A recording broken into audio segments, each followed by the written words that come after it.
Hello friends. उम्मीद करता हूँ कि आप लोग अच्छे होंगे और आज का दिन आप लोगों का शुभ हो। और सबसे बड़ी जो खुशखबरी के रूप में जो देखी जा रही है और जो सुबह से लोग लगातार फ़ोन कर रहे हैं कि शिक्षक भर्ती आ गई, तो मैं उस पर आपको डिटेल क्लियर करना चाहता हूँ। समझिएगा ये शिक्षक भर्ती किस तरीके से निकाली जा रही है और किस तरीके से निकाली जा सकती है। क्लियर क्लियर अभी कुछ भी नहीं है, ठीक है। देखिए, 27,713 पद के लिए शिक्षक भर्ती की चर्चा चल रही है और वो चर्चा है 68,500 वाली वैकेंसी जो हुई थी उसमें 27,713 पद खाली रह गए थे। उसी पद को माननीय हाईकोर्ट ने आदेश किया है कि सरकार 2 महीने के अंदर इस वैकेंसी इस सीट को कंप्लीट करके भरते। यही सत्यता है, ठीक है। तो अभी सरकार की तरफ से कोई नोटिफिकेशन नहीं जारी हुआ है, ये माननीय कोर्ट का आर्डर है, आदेश है और संभवतः सरकार इसको मानेगी भी।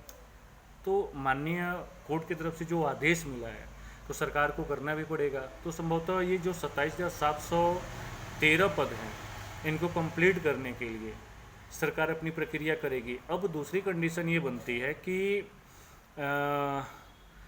इसमें सीट बढ़ने की उम्मीद है। सीट यूँ बढ़ेगा कि सरकार ये सोचेगी कि जब 27,713 पद पे वैकेंसी निकालनी ही है तो क्यों नहीं वो सीट और हम डबल कर दें। मैंने पहले भी आपको रात को बोला था कि 27,713 के बाद भी वैकेंसी आएगी।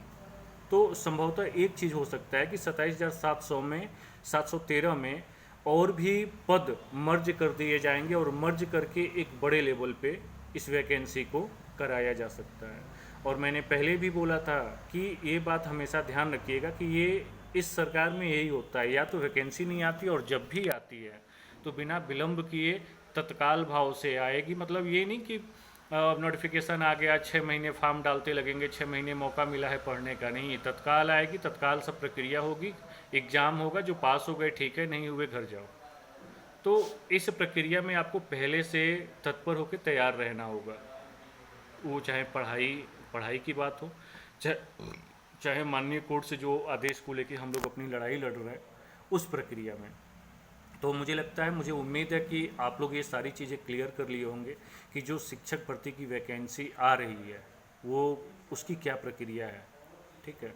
और जो कुछ लोग जैसे कह रहे हैं कि सर सरकार ने अलाउड कर दिया, सरकार ने नोटिफिकेशन जारी कर दिया।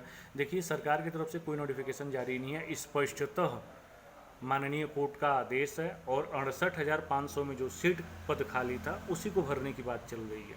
तो संभवतः सरकार इस बात को मानेगी और हो सकता है कि 27,713 ही पद पे वो भर्ती न कराए, इसमें और भी सीट अपने तरफ से वो ओपन करेगी, ओपन करके इसमें मर्ज कर देगी और वैकेंसी खोल देगी कि हाँ भाई शिक्षक भर्ती, प्राइमरी शिक्षक भर्ती हो सकती है।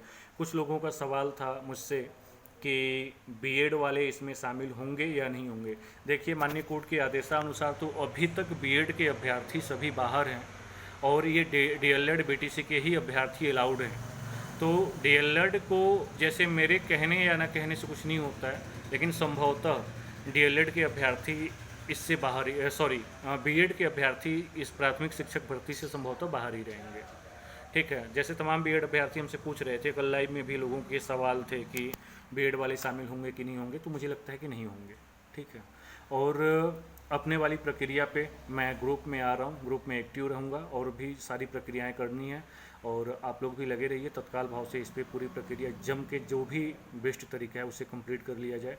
क्योंकि देखिए, एक चीज़ नोटिस करिएगा आप लोग, जो वैकेंसी आ रही है, मैंने पहले भी बोला था कि वैकेंसी आने वाली है और वैकेंसी आएगी उससे पहले हमें अपने मामले को माननीय कोर्ट से निपटा डालना है और निपटाने के लिए ना एकदम युद्ध स्तर पे लगना पड़ेगा, तब जाके मामला निपटेगा। और निपटाने के लिए सबको एकजुट होना होगा और जितने अभ्यर्थी सोए हैं अब जाग जाओ, वरना जीवन भर सोए रह जाओगे, होना कुछ नहीं है। लाखों की डिग्री पानी में जाएगी, ये सत्यता है। मान लो कि शिक्षक भर्ती में सिलेक्शन होगा नहीं होगा ये अलग का मैटर है, लेकिन हम प्रयास न करें, वहाँ तो प्रयास हम करने जाते ही हैं। तो हमारे पास एक ऑप्शन देखिए, ऐसा भी नहीं कि यूपी टीईटी दोबारा हो भी जाएगा और इतना तत्काल कम समय में वैकेंसी कंप्लीट कराने की बात चल रही है कि दोबारा यूपी टीईटी नहीं होगा। मतलब कि जो पिछले अभ्यर्थी हैं उन्हीं से काम चलाया जाएगा। तो आप लोग भी तैयार हो जाएं। जय हिंद।